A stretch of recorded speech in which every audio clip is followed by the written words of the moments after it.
अस्सलाम वालेकुम स्टूडेंट्स, क्या हाल है। उम्मीद करता हूँ कि आप सब खैरियत से होंगे। आज से हमने 10th मैथ के साथ क्लास 9th का मैथ करना भी शुरू कर दिया है। इंशाल्लाह बहुत जल्द हम 9th क्लास के चैप्टर्स को भी सॉल्व मुकम्मल कर लेंगे।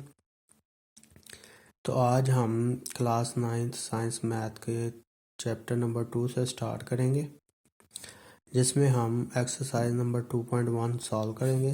तो एक्सरसाइज नंबर 2.1 पे चलते हैं। तो एक्सरसाइज नंबर 2.1 का क्वेश्चन नंबर 1 हमारे पास है, मंदरजा झैल में से नातिक या गैर नातिक अदाद की निशानदही करें।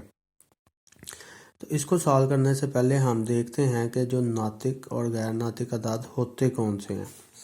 थोड़ा सा पीछे से इनकी डेफिनेशन और डिटेल पढ़ते हैं कि ये नातिक और गैर नातिक अदाद कौन से होते हैं जी।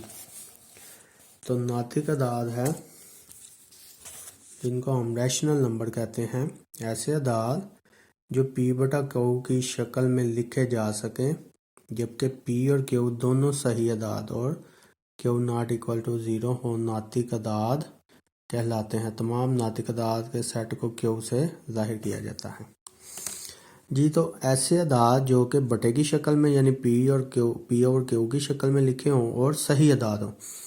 सही अदाद से मुराद वो वाले अदाद हैं जिसमें पॉजिटिव भी आ जाते हैं, नेगेटिव भी आ जाते हैं। और जो नीचे क्यू है, नीचे वाली वैल्यू 0 नहीं होनी चाहिए। नीचे वाली वैल्यू क्यों 0 नहीं होनी चाहिए? अगर किसी भी वैल्यू के बटे में 0 आ जाए तो वो वैल्यू सॉल्व नहीं होती, वो इन्फिनिटी हो जाती है। तो लिहाजा उसको क्यू से शो करते हैं और पी ओवर क्यू की शक्ल में होता है। और गैर नातिक अदाद ऐसे अदाद को कहते हैं जिनको इरेशनल नंबर भी कहते हैं। ऐसे अदाद जो पी बटा क्यू की शक्ल में नहीं लिखे जा सकते, जबकि पी और क्यू दो सही अदाद होते। इसमें भी पी और क्यू सही अदाद है, लेकिन वो बटे की शक्ल में नहीं होते। और क्यू नॉट इक्वल टू 0 गैर नातिक अदाद कहलाते हैं। तमाम गैर नातिक अदाद के सेट को क्यू डैश से जाहिर किया जाता है। मसलन √2, √3, √5, पाई और ई तमाम गैर नातिक अदाद हैं। समझ आ गई। और रियल नंबर ऐसे अदाद होते हैं जिनका जो नातिक और गैर नातिक दोनों के यूनियन पर मुश्तमिल होते हैं। तो चलें अब हम अपने क्वेश्चन नंबर 1 की तरफ बढ़ते हैं कि क्वेश्चन नंबर 1 में क्या सॉल्व करना है हमने जी। तो क्वेश्चन नंबर 1 में हमने नातिक और गैर नातिक अदाद की निशानदेही करनी है, जिसमें पहला अदद है √3। तो अभी हमने डेफिनेशंस में पढ़ा है कि ऐसी वैल्यू जिनका अंडर रूट सॉल्व ना होता हो, जैसे √2 है, 7 है, 5 है, 3 है, तो ये जिनका अंडर रूट सॉल्व नहीं होता, ऐसे अदाद को गैर नातिक अदाद करते हैं। तो पहला है हमारा √3, तो वो किस में आएगा? गैर नातिक अदाद। दूसरे नंबर पर है 1/6। तो 1/6 हमारा पॉजिटिव वैल्यू है और बटे की शक्ल में है। पॉजिटिव नेगेटिव दोनों हो सकती हैं, लेकिन ये क्या है? बटे की शक्ल में है। तो बटे की शक्ल में जो पी बटा क्यू की शक्ल में होते हैं वो कौन से अदाद होते हैं? नातिक अदाद। इसी तरह हमने पढ़ा है पाई जो है वो भी क्या है? गैर नातिक, क्योंकि स्पेसिफिक वैल्यू है इसकी। तो ये भी क्या है? नातिक अदाद, गैर नातिक अदाद सॉरी। इसी तरह 15/2 जो कि है बटे की शक्ल में, तो ये क्या होगा? नातिक अदाद, रैशनल नंबर, और ये है इरेशनल नंबर। और 7.25 पॉइंट में भी जो नंबर आते हैं वो मोस्टली नातिक अदाद होते हैं। उसके बाद √29 है, तो 29 का अंडर रूट भी सॉल्व नहीं होगा, तो लिहाजा ये भी कौन सा नंबर होगा? गैर नातिक अदाद। ये तो स्टूडेंट क्वेश्चन नंबर 1 में नातिक और गैर नातिक अदाद को सेपरेट करना था। उम्मीद है आपको समझ आ गई होगी कि नातिक अदाद कौन से होते हैं और गैर नातिक अदाद कौन से होते हैं। तो अब हम बढ़ते हैं अपने क्वेश्चन नंबर 2 की जानिब। जी तो क्वेश्चन नंबर 2 हमारे पास है। क्वेश्चन नंबर 2 में मदरजा झैल नाती तादाद को इशारिया दाद में तब्दील यानी कन्वर्ट करना है हमने रैशनल नंबर को डेसिमल नंबर में। तो डेसिमल नंबर होते हैं ऐसे नंबर जो पॉइंट की शक्ल में होते हैं, जिनमें पॉइंट आता है। तो सिंपलीफाई हमने क्या करना है कि जो भी ऊपर वैल्यू होगी उसको नीचे वाली वैल्यू से डिवाइड करके हमने लिख देना है। 8 तो पहला है 17 डिवाइड 25। तो 17 को 25 पे डिवाइड करेंगे तो हमारे पास आंसर आ जाएगा 0.68।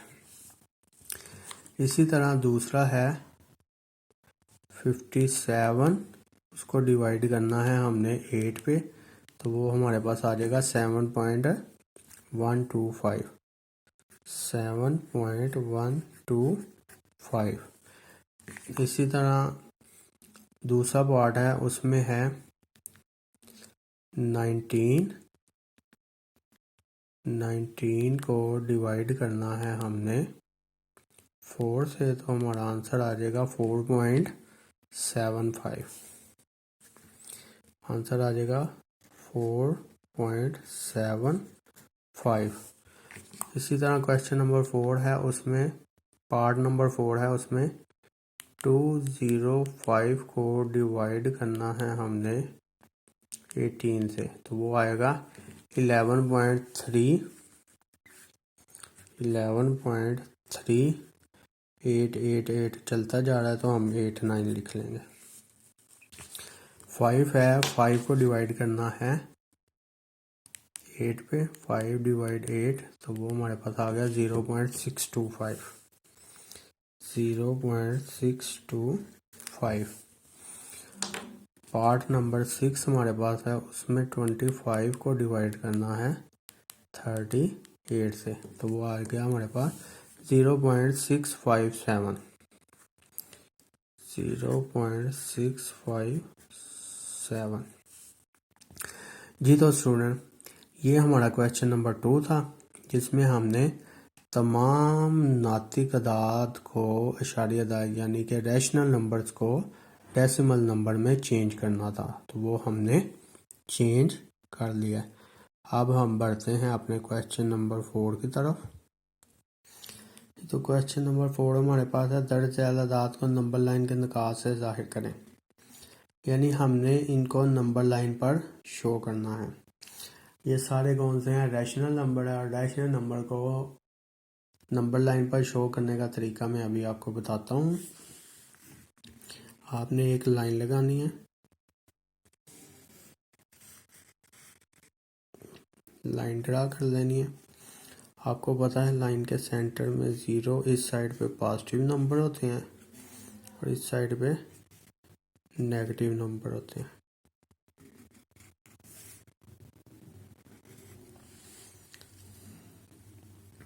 लाइन चल रही है। अब इस साइड पे 1 2 3 आ जाएगा और इस साइड पे -1 -2 -3 आ जाएगा। अब हमने इनको शो कैसे करना है, हम डिवाइड करके देख लेते हैं कि 2 डिवाइड 3 हमारे पास क्या आता है 0.6667, यानी 6 चलता जा रहा है, 6 आ गया, हम 7 लिख लेते हैं। तो ये देखें, ये डिजिट ऐसा है जो कि 0 से बड़ा है और 1 से छोटा है। तो जिस रेंज में ये आ रहे हैं हमने वो रेंज सेलेक्ट कर लेनी है, और उसमें जितनी नीचे वैल्यूज़ हैं, जितना डिजिट है 3 लाइन से लगाएंगे, 1 2 3 लाइन ये वाली है, और उसमें से जो ऊपर वाला डिजिट 2 है वो वाली लाइन सेलेक्ट कर लेंगे, 1 और 2 ये वाली लाइन हम सेलेक्ट करके लिख देंगे 2/3। जी तो पार्ट नंबर 2 हमारे पास है -4/5।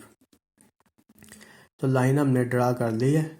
उसी तरह हम इसके सेंटर में लिखेंगे 0 1 2 3। इस साइड पे आ जाएगा -1 -2 -3 2 3 -1 -2 -3। तो अब 4/5 को डिवाइड करके देख लेते हैं। 4 डिवाइडेड बाय 5 तो हमारे पास आ गया 0.8। क्या आया हमारे पास? 0.8। तो 0.8 हमारे पास देखें रेंज में आ रही है, 0 से बड़ी नेगेटिव है, तो नेगेटिव की वजह से इस साइड पे होगी, 0 से छोटी है और -1 से बड़ी है। तो इस रेंज में हम कितनी लाइनें लगाएंगे? 1 2 3 4 और 5 लाइन ये है। तो उसमें से 4 वाली लाइन हम सिलेक्ट कर लेंगे, जो होगा -4/5। ये समझ आ गई आपको? पार्ट नंबर 3 है 1/3/4, जो कि पार्शियल फ्रैक्शन में है। तो इसको सॉल्व करने के लिए हमने क्या करना है? दो तरीके हैं। एक तो इसको इससे मल्टीप्लाई करके 3 प्लस करके डिवाइड कर लो, एक तो तरीका ये है, यानी कि 4 1 आर 4 और 3 7 आर 4, इसको डिवाइड कर लो। यहाँ पे 1 और 3/4 को डिवाइड करके प्लस कर लो। दोनों तरीके से सवाल हो जाता है।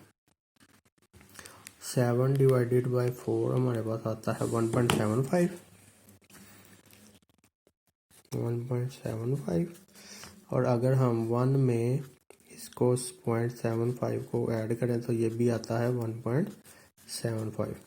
तो हमें पता चल गया ये है 1 से बड़ी वैल्यू और 2 से छोटी। तो हम पहले लिख लेते हैं 1 2 3 -1 -2 -3। 1 से बड़ी है और 2 से छोटी है, तो वही हमने 4 लाइनें लगानी है और तीसरी सिलेक्ट करनी है। 1 2 3 और 4 लाइन हो गई, और उसमें से थर्ड वाली हम सिलेक्ट करेंगे तो वो आएगा 1/3/4। मिक्स फ्रैक्शन है ये। तो पार्ट नंबर 2 है -2 5/8। तो सबसे पहले लाइन ड्रा कर लेते हैं, थोड़ी टेढ़ी हो गई है। सेंटर में आ गया 0 1 2 3 -1 -2 -3। तो इसमें भी ऐसे ही होता है। 8 को 2 से मल्टीप्लाई किया 16 और 5 -21/8। तो डिवाइड करके देख लेते हैं। 21 डिवाइडेड बाय 8 तो वो हमारे पास आ गया 2.625। तो 2.63 कर लेते हैं। 2.625 इसको हमने निकालना। आप देखें माइनस का, 2 से छोटी रकम है और -3 से बड़ी है, तो इधर हम 8 लाइन से लगाएंगे। 1 2 4 5 6 7 और 8वीं लाइन ये है। उसमें से हमने 1 2 3 4 5वीं लाइन जो है वो सिलेक्ट कर लेनी है, वो बनेंगे -2 5/8। तो पार्ट नंबर 5 है 2/3/4। ये भी मिक्स फ्रैक्शन में है लेकिन पॉजिटिव है। तो हम 4 को 2 से मल्टीप्लाई करेंगे तो 4 2 8 और 3 11/4 आ जाएगा। 11/4 को डिवाइड करके देख लेते हैं अभी क्या आता है। 11 डिवाइडेड बाय 4 ये आया 2.75। 2.75 जो कि 2 से बड़ी है और 3 से छोटी है। तो 4 लाइन से लगाएंगे नीचे वाली जो 1 2 3 और 4, उसमें से 3 वाली जो है वो हम सिलेक्ट कर लेंगे, तो वो आएगा 2 3/4। पार्ट नंबर 6 हमारे पास आ गया √5, चूँकि ये अंडर रूट में आ गया लिहाजा हम इसको सॉल्व करेंगे थागरस थ्योरम से, मसला फिथागोरस की मदद से। उसमें क्या है, अगर एक साइड पे 1 का स्क्वायर लेते हैं प्लस 2 का स्क्वायर लेते हैं तो तीसरी वाली एक्स हम फर्ज कर लेते हैं, उसका स्क्वायर लेते हैं तो 1 + 4 = एक्स स्क्वायर, तो 1 + 4 5 = एक्स स्क्वायर। तो एक्स की वैल्यू मालूम करने के लिए 5 का जज़र आ जाता है, x = 5 अंडर रूट। यानी अगर हम ये वैल्यू 1 लें